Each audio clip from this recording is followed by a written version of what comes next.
અમેરિકાથી ડિપોર્ટ કરાયેલા ગેરકાયદે ભારતીયો સાથે થયેલા દુર્વ્યવહાર મુદ્દે ફરી ગુજરાતની રાજનીતિ ગરમાઈ છે। ભાજપ અને કોંગ્રેસના નેતાઓ વચ્ચે આ મુદ્દે વાકયુદ્ધ તેજ બન્યું છે। કોંગ્રેસના પ્રદેશ પ્રમુખ શક્તિસિંહ ગોહિલે સવાલ ઉઠાવ્યો કે ભારતીયો સાથે આતંકીઓ જેવો વ્યવહાર કરવામાં આવ્યો છતાં કેન્દ્ર સરકાર કેમ મૌન છે।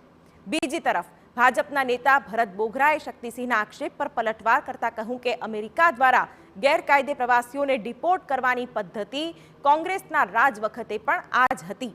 કોંગ્રેસ આ મુદ્દે ખોટી રાજનીતિ કરે છે।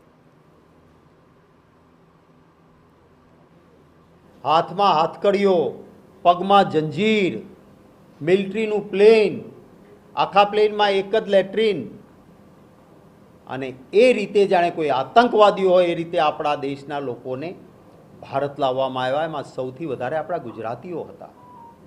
આપણા દેશની સરકારે લાલ આંખ કરવાના બદલે વિદેશ મંત્રીએ સંસદમાં, અમે તો એવું માન્યું હતું કે કડક સ્ટેન્ડ લે, વિરોધ પક્ષ તરીકે અમે પણ સરકારને ટેકો આપીશું, કારણ કે આ કોઈ 1, 2, 5 વ્યક્તિ કે 50-100 વ્યક્તિની ભારત માતાનું અપમાન હતું।